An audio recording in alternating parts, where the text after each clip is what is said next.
तो आज का हमारा टॉपिक है Coulomb's law in term of position vector of charges. तो ये बहुत इंपॉर्टेंट टॉपिक है सीबीएसई के नज़रिए से। तो हमें इसमें निकालना है क्या है, हमारे पास दो पोजीशन वेक्टर पे चार्जेस दिए हुए हैं, मतलब दो चार्जेस के पोजीशन वेक्टर दिए हैं और हमें उससे क्या कूलम लॉ को मतलब निकालना है, लाइक हमें फोर्स निकालना है कूलम्स लॉ के अकॉर्डिंग पोजीशन वेक्टर के टर्म्स में। ठीक है, तो यहाँ पे क्या है, मेरे को गिवन है एक पॉइंट ए है और एक पॉइंट बी है। ठीक है, जहाँ पे मेरा Q1 चार्ज है और मेरा Q2 चार्ज है। ठीक है, तो ये इनकी पोजीशन है जहाँ पे ये R1 क्या आ रहा है, रिजल्टेंट वेक्टर आ रहा है। कैसे, ये क्या है, ट्राइंगल लॉ। तो ट्राइंगल लॉ यूज़ करके मेरे पास दो रिजल्टेंट वेक्टर आ रहे हैं, R1 और R2। ठीक है, ये मेरे दो पोजीशन वेक्टर है, इसका इन दोनों का रिजल्टेंट क्या आएगा, R12 vector.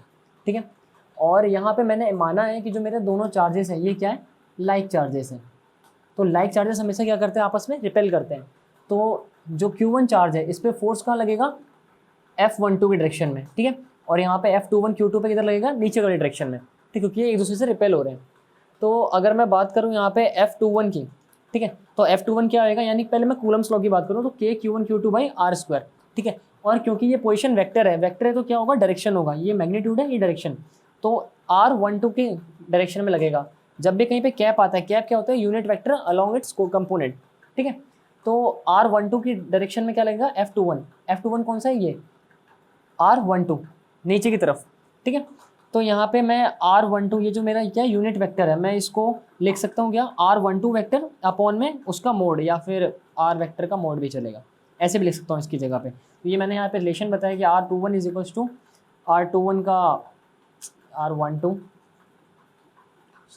R2 minus R1। कैसे आया, ये ऐसे आया, like R1 plus R12 vector is equals to R2 vector. तो यहाँ से R21 वेक्टर आ जाएगा। ठीक है, और यहाँ पे मेरे पास कूलम्स लॉ गिवन है K/Q1/Q2/R², और यहाँ मैंने क्या लिखा है, R12 वेक्टर अपॉन में R, इसका मैग्नीट्यूड। ठीक है, तो मैं जस्ट क्या करूँगा, ये क्या हो जाएगा, R³ हो जाएगा, और R12 को रिप्लेस कर दूंगा इससे। ठीक है, तो मैंने यहाँ पे वही करा, मैंने यहाँ पे इसको रिप्लेस करा है R2 माइनस R1 वेक्टर। तो ये मेरे यहाँ से F21 आ गया फोर्स, किसी पोजीशन वेक्टर की टर्म में। अभी भी मेरे पास ये क्या है, R³ ऐसे लिखा हुआ है, और मैं इसको चेंज कर सकता हूँ कैसे, R is equals to R12 vector. ये क्या है, मैग्नीट्यूड की बात हो रही है, मैंने मोड लगा रखे हैं, और R12 मैंने यहाँ से निकाला, जैसे R21 आया वैसे R12 आ जाएगा। ठीक है, तो R12 क्या आ जाएगा, R2 माइनस R1। R12 में बात करूँ तो क्या आ जाएगा, R2 माइनस R1। तो जस्ट R2 माइनस R1 को यहाँ पे इसकी जगह पुट कर देना है। तो मेरा ये क्या आ जाएगा, पोजीशन वेक्टर की टर्म में, पोजीशन वेक्टर की टर्म में क्या आ जाएगा, कूलम्स लॉ आ जाएगा। क्या आएगा, K/Q1/Q2 अपॉन में R2 माइनस R1 का होल क्यूब। ठीक है, और R2 माइनस R1 ये क्या है, ये एक्चुअली में डायरेक्शन बता रहा है, और ये मैग्नीट्यूड है। ठीक है, सिमिलरली मैं F12 के लिए भी निकाल सकता हूँ। जस्ट यहाँ पे जैसे 1-2 कैप था, यहाँ पे 2-1 कैप आएगा ऊपर की डायरेक्शन में।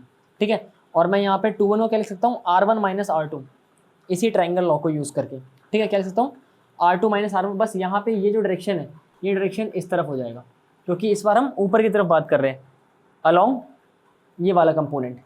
ठीक है, तो F21 क्या आएगा, K/Q1/Q2/R³ का वेक्टर। ठीक है, अभी मैंने यहाँ पे क्या करा, मैंने एक्चुअली में ऑलरेडी इसको ये जो मेरा यूनिट वेक्टर था, मैंने इसको ब्रेक कर दिया, और मैंने यहाँ पे इसका वेक्टर लिखा है, और नीचे इसका मोड जो था वो मल्टीप्लाई कर दिया। ठीक है, अब मैंने यहाँ पे करना क्या है, R1 माइनस R2 ये लिखा होगा, और मैं R को भी इससे रिप्लेस करूँगा इसके मोड से। ठीक है, तो मेरा फाइनल क्या आएगा, F21 vector is equal to K/Q1/Q2 mode और डायरेक्शन। ठीक है, तो इसमें हमने करा क्या, हमने कूलम्स लॉ को पोजीशन वेक्टर ऑफ चार्जेस की टर्म में रिप्रेजेंट करा है। ये इंपॉर्टेंट टॉपिक है सीबीएसई के नज़रिए से। अभी हम इस पर क्वेश्चन भी देख लेते हैं। Placed at 1, 3, 1, 4, -5, 1 respectively, find F12 and F21। तो 1, 3, 1 क्या है, ये हमें कोऑर्डिनेट्स दिए हुए हैं।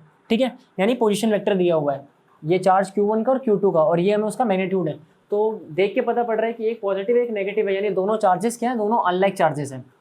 ठीक है, तो अनलाइक चार्जेस के लिए अपन लिखेंगे F12 क्या होता है, F12 vector equals to K/Q1/Q2/R³.R12 क्या होगा उसका, बेसिकली ये डायरेक्शन है कि वो वेक्टर का फोर्स किस डायरेक्शन में लग रहा है। ठीक है, तो जब अनलाइक चार्ज होता है तो F12 का फोर्स उसी के सिमिलर डायरेक्शन में लगता है, जिधर फोर्स लग रहा है उधर ही उसका डायरेक्शन भी आएगा। ठीक है, रिजल्टेंट का।